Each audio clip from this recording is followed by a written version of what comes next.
Have you ever noticed that some choices are already made before you even admit you were deciding? It's not a lightning bolt. It's not a click. It's a quiet voice that was already negotiating behind the scenes in your mind, rearranging priorities while you pretend to still be thinking. She doesn't shout. She simply shapes the path, and when you finally decide, you're actually just acknowledging a conclusion that was already silently drawn up, as if the choice were yours, but the argument came from somewhere else. If any part of this feels familiar to you, you're not alone. And if you ever feel like sharing your experience, the comments are open. There are internal dialogues that don't appear aloud, but guide every step. They shape directions without you realizing you're being guided. Some whisper caution, others rewrite reasons, and all of them happen before your consciousness names what you're feeling. The voice that rehearses decisions before you realize you've already chosen. It begins as a murmur disguised as analysis. You still believe you're weighing options, but the inner voice is already constructing arguments from only one side. It's not that you're lying to yourself. It's that the decision has already been made at a deeper level, and the conscious mind is simply finding the right words to justify what the body already knows. This silent rehearsal happens in seconds, sometimes in a fraction of a second. But when you finally choose, it seems like the result of mature, considered reflection. The truth is, you had already turned the corner internally. The rest was just emotional staging to give weight to the decision that had already been made. You don't notice because the rehearsal is too fast. It doesn't shout. It just organizes. And when you believe you're in control of the choice, you're actually just witnessing the outcome of an internal negotiation that happened without your conscious presence, like a script read in a low voice while the spotlights are still off. The dialogue that transforms fear into common sense at the last second. There's a precise moment when fear dons the guise of prudence. You feel the urge to move forward, but an inner voice intervenes with arguments that seem rational, sensible, even mature. It doesn't say you're afraid. It says maybe it's not the right time, and you believe it because the argument sounds responsible. This internal translation is instantaneous. The body registers the tension. The mind searches for words that don't expose vulnerability. And what was pure apprehension transforms into risk analysis, strategic planning, justified caution. You're not running away. You're being smart. At least that's what the voice says. The curious thing is that this dialogue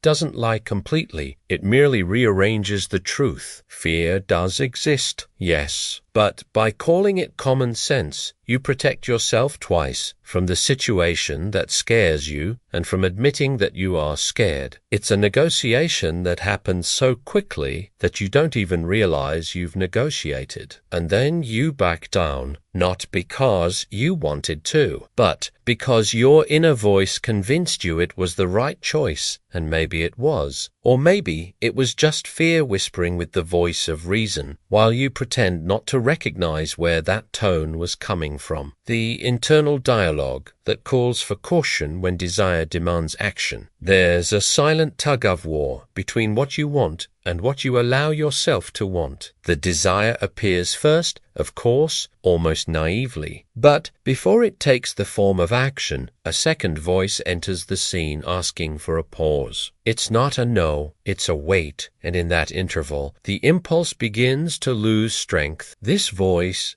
doesn't present itself as opposition. It disguises itself as an ally. Think carefully, it says. It doesn't hurt to wait a little longer, and the desire, which seconds ago seemed urgent, begins to seem rushed, immature, too risky. Caution doesn't need to win the argument. It only needs to delay long enough until the movement loses its timing. What happens then is a kind of internal negotiation where no one raises their voice. Desire persists, but without conviction. Caution suggests, but without prohibiting. And you remain in the middle, believing you are weighing things up, when in reality you are merely watching the impulse fade away as prudence gains ground through exhaustion. In the end, you don't decide not to do it. You simply stop doing it, and the voice that urged caution smiles inwardly, satisfied, because it didn't need to convince you of anything. It only needed to make you wait until the desire gave up on its own quietly, without fanfare. The unspoken phrase that justifies staying even when something is already over. There's a phrase you repeat internally when you already know you should leave, but you still can't. It changes form, but the goal is always the same: to buy more time. Maybe it will get better. It's not so bad. I've already invested so much, and each repetition postpones the decision that the body has already made, but the mind refuses to endorse. This internal justification isn't a complete illusion. It rests on real fragments. There were good days. There were promises. There were better versions of what's happening now. And the voice uses these pieces of truth to construct an argument that seems solid enough for you to stay where you are, even if everything inside you has already begun to say goodbye. The curious thing is that this phrase is never spoken aloud. It lives only in internal dialogue, repeated like a silent mantra that calms the restlessness without solving anything. You are not convinced. You are only postponing the opposite conviction, and with each repetition, it becomes more difficult to distinguish whether you are staying by choice or out of habit. And then the days go by. The phrase is still there, ready to be used whenever leaving seems inevitable, until one day, without warning, it loses its effect. Not because you discovered something new, but because you finally grew tired of convincing yourself of what you hadn't believed in for a long time. The inner tone changes depending on who you imagine you are looking at. You don't always talk to yourself the same way. The tone of your inner voice adjusts depending on who you imagine might be watching, even if no one is. It's as if there's an invisible audience inside your head, and the dialogue adapts to the judgment you anticipate from them without you realizing you're performing. When you imagine someone you admire watching you, the inner voice becomes firmer, braver, almost heroic. When you imagine someone criticizing you, it becomes defensive, explanatory, full of reservations. And when you don't imagine anyone, when you are truly alone, the tone changes again. It makes me more honest, or more cruel, or simply more tired. This change happens so quickly you don't even notice it. But it influences every decision, because what you allow yourself to think, desire, or admit depends on which version of the internal audience is active at that moment. It's not false. It's simply the way the mind negotiates identity with approval, even when that approval is imaginary. And the strangest thing is that you believe in all these tones. Each one seems genuine while it's active, because it is genuine in a way. It's just that you contain too many versions of yourself, and the inner tone reveals which one is in control at that moment, depending on who you think is watching. The intimate negotiation between comfort now and regret later. There's a silent agreement you make with yourself when you know you should act differently, but you don't want to. The inner voice proposes a pact: not today, I'll do it tomorrow, and you accept because the immediate relief seems more real than the future consequence. Comfort wins, but it leaves a shadow, an unfulfilled promise that you pretend you didn't make. This negotiation happens too quickly to seem like a negotiation. It just seems like a reasonable decision. Just this once, I deserve to rest. One more day won't make a difference, and maybe it won't. But the problem isn't the day. It's the internal dialogue that repeats itself identically every time a difficult choice appears before you. The curious thing is that you know the outcome. You've lived this scene before. You felt the regret that comes afterward, when the comfort has passed and all that remains is the feeling of having postponed something important. But even knowing this, you negotiate again, because at the moment of choice, the future seems too distant to compete with the relief that is within your reach. And then you give in, not because you were deceived, but because you accepted the terms of the deal, even knowing that the price would come later. And when it does, you negotiate again, because that inner voice is good at convincing you that this time it will be different, while repeating the exact same script. The voice that downplays desires in order to maintain inner peace. There's a voice that appears when what you want starts to bother you too much. It doesn't deny the desire. It just makes it smaller, more manageable, less urgent. It's not that important. There are people going through worse things. I can live without it. And little by little, the desire that pulsed strongly becomes something you can ignore, at least for a while longer. This minimization isn't accidental. It's an internal survival strategy, because admitting the true extent of what you want might mean having to act, having to change, having to confront what's wrong. And if that inner voice manages to convince you that your willpower is small, then doing nothing becomes an acceptable option. You're not giving up, you're just being practical. The problem is that the desire